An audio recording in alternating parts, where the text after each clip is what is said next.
নমস্কার প্রিয় দর্শক, আমি সবুজ। আজকেও চলে এসেছি আপনাদের জন্য নতুন একটা এপিসোড নিয়ে। আমি বেশ কিছুদিন ভিডিও দিতে পারিনি চ্যানেলে, আমি খুব দুঃখিত, কারণ সময়ের অভাবে ভিডিও শ্যুট করা হয়নি। আজকে স্পেশাল একটা এপিসোড। আজকে যে মানুষটাকে নিয়ে কথা বলবো, খুব 2-4 লাইন জাস্ট, কারণ আজকে একজনের জন্মদিন। আমার কাছে তো বিশেষ করে খুব মানে ফেভারিট একজন অভিনেতা, একজন নায়ক, এবং উনি খুব ভালো একজন মানুষ। আমি তো ওনাকে সেরকমই মনে করি, কারণ মিঠুন চক্রবর্তীর আজকে জন্মদিন। তো মিঠুন চক্রবর্তীকে নিয়ে আমি অনেক চ্যানেলে ভিডিও দিয়েছি। আমার চ্যানেল যারা ভিজিট করেছেন, যারা করছেন, প্লিজ দেখবেন। আমার চ্যানেলে মিঠুন চক্রবর্তীকে নিয়ে অনেক ভিডিও আছে। অ্যাকচুয়াল মিঠুন চক্রবর্তী সম্বন্ধে আমি যতটুকুনি বলবো, আমার মনে হয় খুব কম বলা হবে। যখন মানুষ স্বপ্ন দেখা ভুলে গেছিল, সেখান থেকে দাঁড়িয়ে উত্তর কলকাতার একটা ছেলে নিজের কনফিডেন্স লেভেল, সেই জায়গা থেকে মানে কনফিডেন্টটা এই লেভেলের ছিল যে হিরো হতে পারে। একটা নর্থ কলকাতার একটা গলির মধ্যে থেকে একটা উঠে যাওয়া ছেলে, সে রাতারাতি স্টার হয়ে যায়। মৃগয়াতে প্রথম সিনেমাতেই সে জাতীয় পুরস্কার পায়। তারপরে বাকিটা তো আপনারা সবাই জানেন, ইতিহাস। একটা টাইমে সে ডিস্কো ড্যান্সার করছে, তাহাদের কথা করছে, স্বামী বিবেকানন্দ করছে।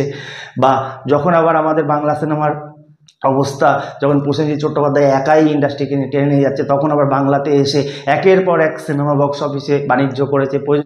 আমার এখনও মনে আছে শাহরুখ খান একটা ইন্টারভিউতে, আমি বেশ কিছু বছর আগে দেখেছি, আবার রিসেন্ট টাইমে দেখলাম শাহরুখ খান একটা ইন্টারভিউতে বলছেন যে ওম শান্তি ওমের সেটে মিঠুন চক্রবর্তী স্পেশাল একটা অ্যাপিয়ারেন্সের জন্য উনি গিয়েছিলেন শুটিং করতে। ওখানে মিঠুন চক্রবর্তীর এতটা ক্রেজ ছিল, যেখানে শাহরুখ খানের হাতে দিচ্ছে, যে পাবলিক দিচ্ছে, শাহরুখ খানকে বলছে আপনি মিঠুন চক্রবর্তীর ছবিটা প্লিজ তুলে দিন। মানে শাহরুখ খান একজন এস্টাবলিশ একজন সুপারস্টার বলিউডের, সে নিজেও মিঠুন চক্রবর্তীর ফ্যান, এবং সে মিঠুন চক্রবর্তীকে মানে দর্শকদের চাহিদা মেটানোর জন্য মিঠুন চক্রবর্তীর ছবিটা তুলে দিচ্ছে মোবাইল ধরে। মানে বুঝতে হবে, একজন বাঙালি হয়ে মানে সারা বিশ্বে মিঠুন চক্রবর্তীর এতটা জনপ্রিয়তা। আমার মনে হয় বাঙালি এমন একজন মানে একজন স্টারকে পেয়েছে।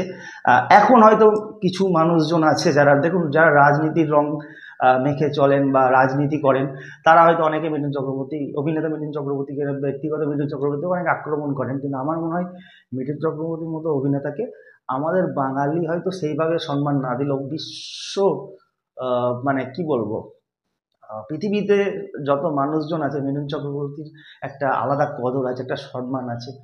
সেটা হয়তো আমরা অনেকেই ভুলে যাই অনেক সময়। তো আজকে মিঠুন চক্রবর্তীর জন্মদিনে আমার তরফ থেকে অনেক অনেক শুভেচ্ছা, ভালোবাসা, এবং সেই সঙ্গে আজকে ফাদার্স ডে। সমস্ত ও, যারা গুরুজন রয়েছেন তাদেরকে অনেক অনেক শ্রদ্ধা, প্রণাম, ভালোবাসা। আপনারা ভালো থাকুন, সুস্থ থাকুন, আর ফলো রাখুন সবুজ ফিল্ম ওয়ার্কস। নমস্কার।